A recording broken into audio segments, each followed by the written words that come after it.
공중파에 나오지 않는 기사를 읽는 시간, 조슈아의 뉴스 브리핑 시간입니다. 오늘도 기사를 읽어보도록 하겠습니다. 먼저 뉴스타운에 나와 있는 분노한 민심 마침내 세월호 촛불 무너뜨리다 라고 해서 뉴스타운에서 기사가 올렸습니다. 이번 99주년 기념 3.1절 태극기 민심은 폭발하여 세월호 촛불을 무너뜨렸다. 이날 서울 시내 곳곳에서 벌어진 태극기 민심은 세월호 정부 촛불 정부에 속았다는 것이었고 마침내 민심은 폭발했다. 애초에 세월호 사건으로 광화문 광장에 천막을 치고 노란 리본과 촛불 조형물을 세우고 반정부 시위를 할 때부터 예견되었던 일이 아닐 수 없다. 세월호 사건은 분명한 해상사고임에도 좌파단체와 야당이었던 더불어민주당 등은 박근혜 정부의 책임이라며 촛불을 들었고 탄핵 사유에도 없는 국정농단이라는 제목으로 탄핵을 했고 결국 촛불에 이어 횃불까지 든 세력을 앞에 헌법의 최후 보루인 헌법재판소마저 무릎 꿇었다. 그래서 해서 이 촛불 조형물을 태극기 집회에 분노해서 무너뜨렸다는 내용입니다. 두 번째는 박원순 시장이 이제 광화문 불법 촛불 조형물을 비유하는 내용입니다. SNS에 올라와 있는 평화적인 집회는 당연히 보호되어야 합니다. 그러나 공공의 장소에서 시설을 파괴하고 방화하는 행동은 절대로 용납할 수 없습니다. 이른바 태극기 집회에서 광화문의 촛불 기념비에 방화하고 훼손한 행위는 마땅히 처벌받아야 합니다. 라고 이렇게 SNS에다가 글을 올렸습니다. 이런 거 보면 촛불 집회에도 그런 내용들이 참 많았었는데 그때는 그런 내용들이 전혀 없었던 것 같습니다. 세 번째 기사는 뉴스데일리의 한국 대북 특사 강행 미국 독자 노선 시사라는 제목으로 기사를 올렸습니다. 최근 남북 대화의 논의가 가속화되면서 평창 동계올림픽 기간 동안 연기키로 했던 한미연합 군사훈련이 재연기될 수 있다는 우려가 나오고 있다. 한미연합 군사훈련이 재연기될 경우 안보 정국이 소용돌이 칠 전망이지만 대북 특사 카드로 이제 막 대화 분위기가 무르익고 있는 시점이어서 문재인 정부가 훈련 재개를 선택하기도 쉽지는 않아 보인다. 청와대 고위 관계자는 이 기자들과 만나 대북 특사 파견 시기는 여러 가지를 상식적으로 생각해 봤을 때 아주 길지는 않을 것이라고 말했다.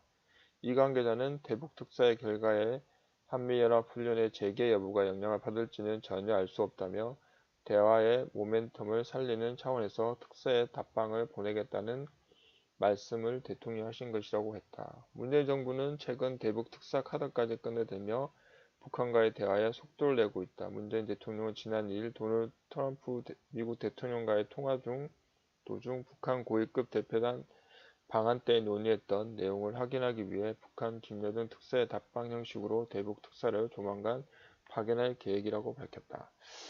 저는 참 이해가 안 되는 게 항상 왜 우리의 수장인 대통령들이 북한에 평양 가서 만남을 자처하는데 정작 북한의 수장자들은 단 한 번도 내려와서 대한민국에서 회담을 한 적이 없다는 것이 참 아이러니합니다.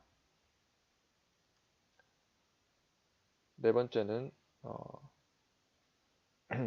유럽연합 일본과 공동으로 북한 인권 결의안 제출할 것이라고 해서 그런 기사가 있습니다. 유럽은 올해도 일본과 함께 북한 인권 결의안을 유엔 인권 이사회에 제출할 것이라고 밝혔습니다. 인권 유린 가해자들에 대한 책임 규명과 처벌을 촉구하는 계획입니다. 유럽연합이 일본과 함께 제37차 유엔 인권 이사회에 제출할 북한 인권 결의안을 준비하고 있다고 밝혔습니다. 제네바 주재 유럽연합 대표부는 1일 VOA에 보낸 이메일에서 북한 정권에 의한 중대하고 조직적인 인권 유린이 계속되는 점을 감안해 유럽연합은 일본과 함께 다시 한번 강력한 결의안을 제출할 것이라고 말했습니다. 그러면서 올해 북한 인권 결의안은 끔찍한 북한의 인권 상황에 초점을 맞추고 인권 유린 가해자들에게 대한 책임 규명과 처벌을 촉구할 것이라고 설명하고 있습니다. 정작 그 한민족이라고 하는 우리 대한민국 정부들은 이런 내용들이 제대로 얘기들이 일어나지 않는데 유럽연합이라든지 일본이라든지 우리 해외에 있는 국가들이 이런 북한의 인권에 대해서 더 관심을 더 많이 갖고 있는 것이 참 답답합니다. 자, 다섯 번째는 조선닷컴의 국제정세에 보면 미국 국무부 북 김정남 화학무기로 암살 공식 결론 5일 추가 제재 발표라고 나와 있습니다. 미국 정부는 2일 김정은 북한 노동당 위원장의 이복형 김정남이 지난해 2월 13일 말레이시아 쿠알라룸푸 국제공항에서 VX 공격을 받고 사망했다고 공식 결론을 내렸다라고 되어 있습니다.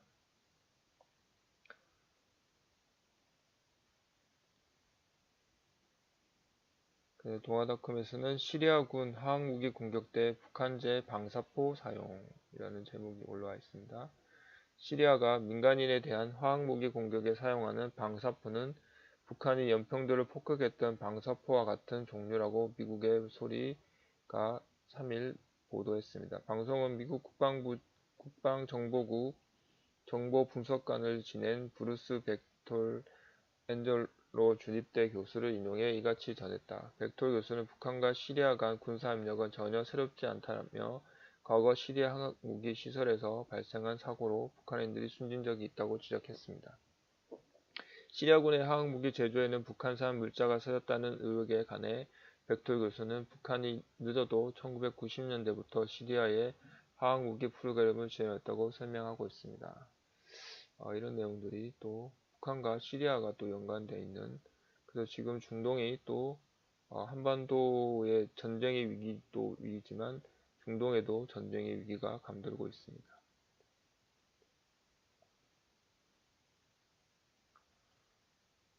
서울경제 CNN 북한 미사일 유도 기술 평창 올림픽 때부터 일부 진전이라는 내용이 되어 있습니다.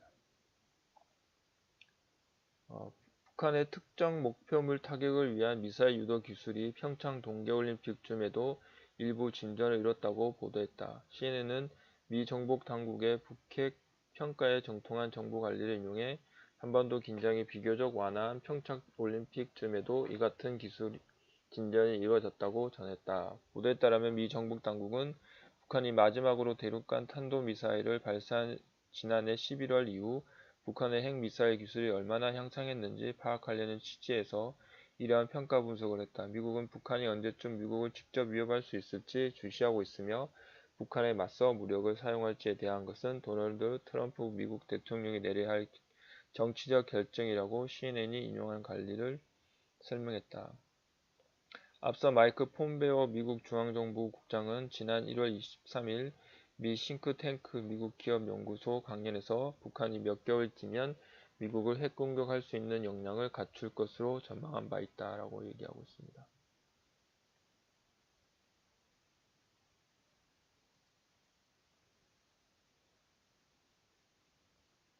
연합뉴스 TV에 미국 미사일 방어 정책 수정 검토에서 러중 위협 반영이라고 내용이 있습니다.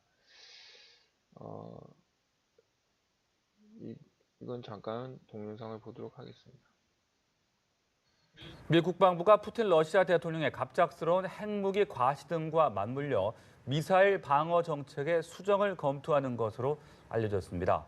군비 경쟁 재점화에 따른 신냉전 구도가 형성되는 건 아닌지 우려의 목소리도 높습니다. 워싱턴에서 강영두 특파원입니다. 미 일간 워싱턴 포스트는 2일 미 국방부가 미사일 방어 정책에 대한 일부 궤도 수정을 검토하고 있다고 보도했습니다. 북한과 이란과 같은 불량 국가에 주안점을 뒀던 당초 전략에서 러시아와 중국의 미사일 위협에 대처하는 부분을 보강하고 있다는 겁니다. 푸틴 러시아 대통령이 연례 국정연설에서 신형 핵추진 순항미사일 등 슈퍼 무기 개발을 발표한 것과도 무관치 않다는 분석입니다. We need to ensure we have a credible nuclear deterrent. And we are confident that we're prepared to do and we're prepared to defend this nation no matter what. 워싱턴 포스트는 트럼프 행정부의 미사일 방어 정책이 지나치게 북한과 이란에 치중했다는 우려에 따라 다시 작업을 해왔다고 당국자의 말을 인용해 보도했습니다. 그러면서도 우주 공간에서의 무기 발사 등 북한과 이란 등에 대항할 기술 강화 부분은 여전히 유지될 예정이라고 이 신문은 전했습니다. 관련 정책 보고서는 이달 말 발표될 예정이며 현재는 초안 단계여서 추가 수정 가능성도 열려 있는 것으로 전해졌습니다. 다만 미국과 러시아 간 군비 경쟁이 재점화하면서 신냉전 구도가 다시 부각되는 것 아니냐는 우려도 나오고 있습니다. 워싱턴에서 연합뉴스 강영두입니다. 네, 이렇게 해서 했고요.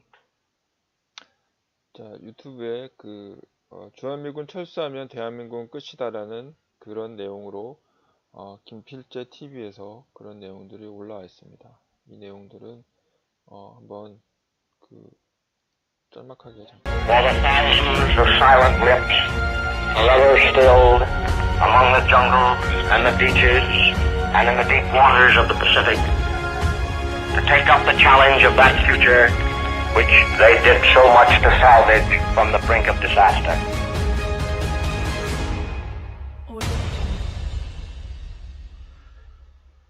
시청자 여러분 안녕하십니까, 김필재입니다. 오늘의 주제는 한미동맹 시리즈의 첫 번째 이야기로 주한미군의 경제적 가치에 대해서 말씀드리도록 하겠습니다. 문정인 대통령 토글 외교안보 특별보좌관이 며칠 전에 전시작전 통제권 전환 문제와 관련해서 대한민국 대통령은 군사주권을 갖고 있다, 대통령이 주한미군에게 나가라고 하면 나가야 한다고 말했습니다. 그는 또 북한은 미국의 최대 압박 전략을 핵무기 폐기를 위한 도구로 보는 게 아니라 체제를 전복 붕괴시키려는 적대 행위로 본다면서 미국은 북한 문제를 다루기 위해 우선순위를 분명히 해야 한다, 미국은 핵 문제에 모든 걸 집중하고 민주주의와 인권 등은 부차적으로 해야 한다고 주장을 했습니다.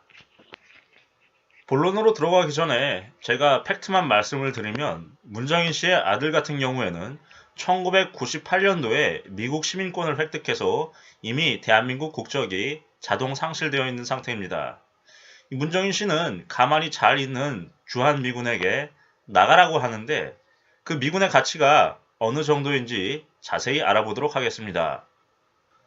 현재 전 세계에 걸쳐서 미군이 파견됐거나 미군이 주둔하고 있는 곳은 180여 곳이 넘습니다.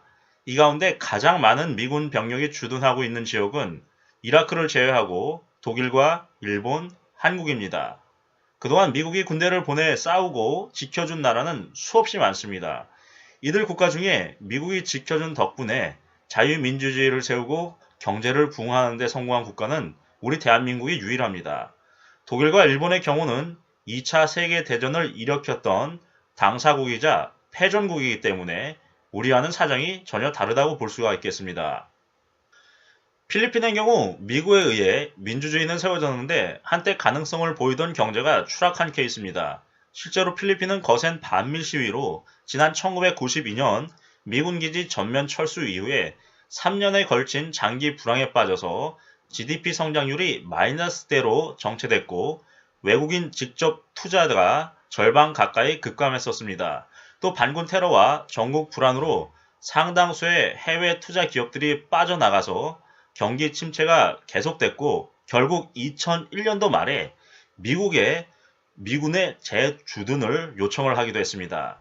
그런데 한국의 경우는 달랐습니다. 한국은 미국의 무상 원조를 잘 활용해서 미국적인 이상을 실현한 매우 드문 국가였습니다. 1950년대와 1960년대까지의 우리 경제에 대한 미국의 영향력은 거의 절대적이었습니다. 당시 국내 저축률이 극히 낮은 상황에서 우리 경제가 높은 투자와 성장률을 달성할 수 있었던 것은 미국의 대규모 경제 원조와 함께 미국과의 안보 그리고 동맹 관계를 활용한 외자 조달이 가능했기 때문입니다. 일례로 1950년대 후반부터 1960년대 초반까지 미국의 경제 원조는 매년 평균적으로 우리나라 국민 총생산의 10%를 점유했었습니다. 그리고 1956년부터 1961년 사이는 우리나라 재정지출의 약 50% 가까이를 미국이 충당하기도 했었습니다.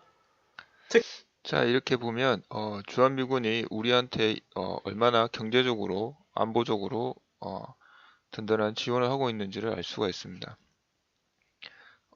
과거에 우리의 그 어려웠던 시절에 그 부분들을 이 주한미군이 철수하고 난다면 그 필리핀이 과거에 우리나라보다 더 잘 사는 나라였는데 현재는 경제적으로 보면 우리나라보다 못한 이유가 미군이 철수한 이후부터 필리핀이 또 경제가 무너진 것을 우리가 이 김필수의 TV에 나와 있는 동영상을 보면 알 수가 있습니다. 여러분들도 시간 되시면 그렇게 길지 않으니까 한번 보시면 될 것 같습니다. 또한 또 유튜브에 데일리 베스트 뉴스에 나오는 보면 서울시 공무원 이실 짓고 촛불 조형물은 불법 시설물로 밝혀졌다라고 되어 있습니다.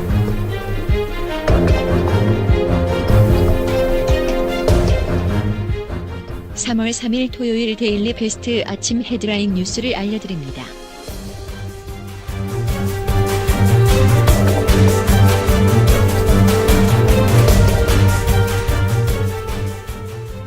김관진 전 청와대 국가안보실장에 대해 검찰이 석방 100일을 지시하고 세월호 참사 이후 위기관리 지침을 유튜브가 잠깐 정지가 됐네요. 그 내용을 한번 유튜브에서 찾아보시면 될 것 같습니다. 자, MK에 나와 있는 미 철강의 25%의 관세. 그래서 도널드 트럼프 미국 대통령이 고율의 철강 관세 부과 의지를 확인한 데 이어 각국이 이에 강하게 반발하고 나서면서 글로벌 통상 전쟁이 염려되고 있다. 많은 전문가는 과거 사례를 감안할 때 글로벌 무역 보복 확산이 대공황의 전조의 가능성에 촉각을 곤두세우고 있다라고 얘기하고 있습니다. 그래서 철강 제품에서 25%의 관세가 붙음으로 인해서 그 무역 전쟁의 대공황을 초입기로 닮아간다는 그런 내용들이 기사로 나와 있습니다. 3.1절 그 태극기 집회를 3만 명이라고 보도하는 언론사가 있습니다. 제가 직접 참여했지만 이 3만 명이라는 보도는 정말 너무나 그 참가 인원을 축소한 내용이고요. 그 내용들을 동영상을 한번 보면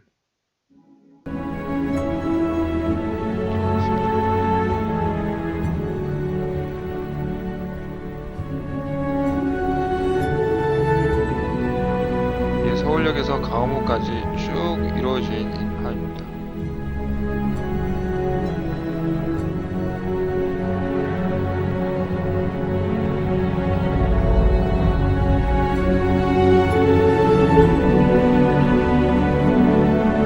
경찰 추산으로 3만 명이 넘는 대규모 태극기 집회를 열었습니다.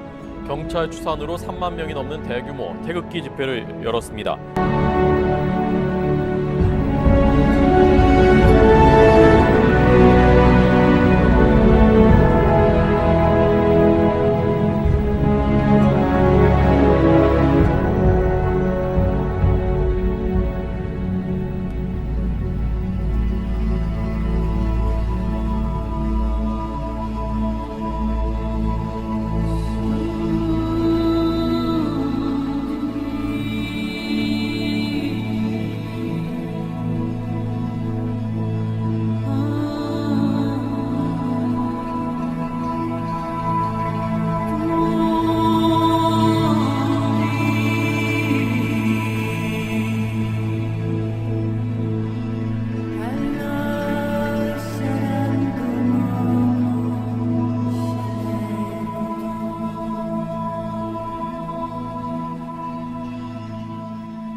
태극기 집회는 무엇보다도 과거의 태극기 집회 때는 청년들이 많이 없었는데 이번 태극기 집회 2018년 3월 13일절 태극기 집회에는 청년들, 청소년들, 가족 단위들이 많이 참여하는 것을 볼 수 있는 태극기 집회였습니다. 청년들이 이제 깨어나고 있다는 현실을 방영하고 있습니다. 또 하나는 미국의 황금빛 미래와 남북 통일, 올해부터 시작된다. 천국의 예언, 이런 내용들이 기사되어 있습니다.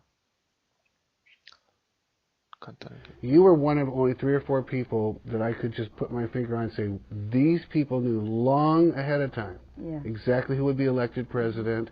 Tell me just a couple of things about what God had told you months and months ahead of time before Trump. Even before Trump ran, even before that election was planned, God had been telling me that I'm going to make America greater than ever. It's about to step into its destiny. But I can't start this until I shift the government. And there will be a president in the White House one day that will extend their hand to the believers.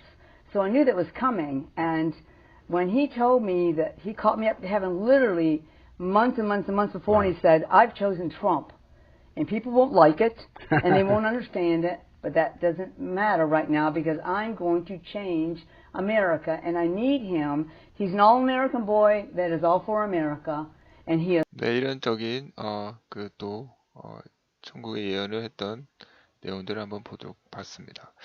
그래서 오늘은 이 내용들을 간략하게 기사를 올렸는데요. 내용들 보면 갑자기 유럽, 그다음에 시리아, 그다음에 미국 국무부, 그다음에 태극기 여러 가지 이 내용들이 있습니다.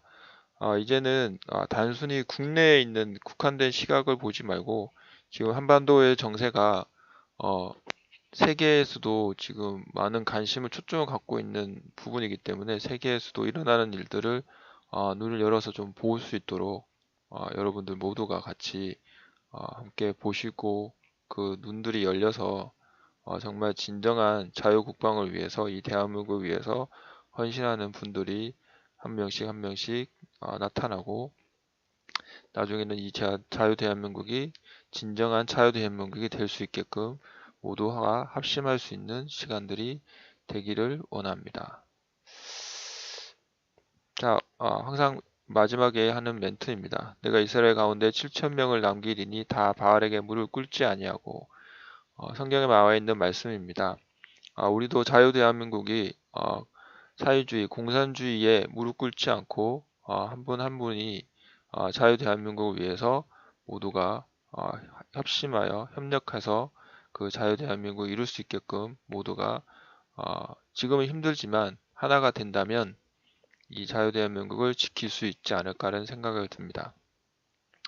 그래서 여러분 한 분 한 분이 답답한 마음을 가지시겠지만 그 자유대한민국을 위해서 열심히 각자가 할 수 있는 일들을 각자의 맡은 자리에서 열심히 해주시면 감사할 것 같습니다. 우리 모두 같이 할 수 있도록 힘을 냅시다. 감사합니다. 오늘은 여기까지 하도록 하겠습니다.